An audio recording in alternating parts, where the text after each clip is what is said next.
Welcome to the Tech Egg. Don't get scrambled. Enjoy the video.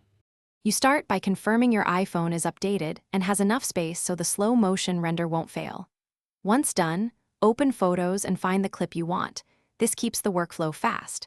Tap Edit immediately. That's where trimming and speed controls live.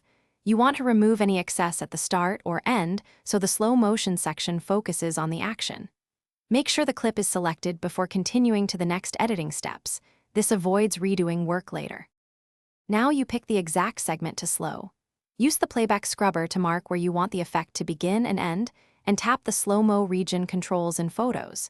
If you need frame-accurate timing or speeds beyond the built-in options, consider a trusted third-party app for 120/240 FPS conversions. Preview repeatedly so timing and motion look natural. Change slider positions and trims to avoid choppy frames.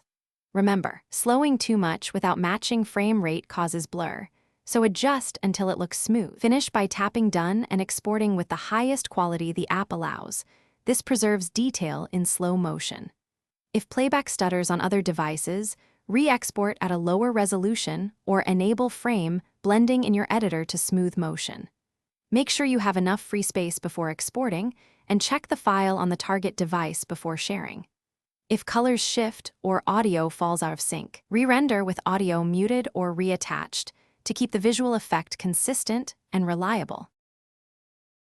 Thanks for watching. Consider subscribing if I helped unscramble your problems.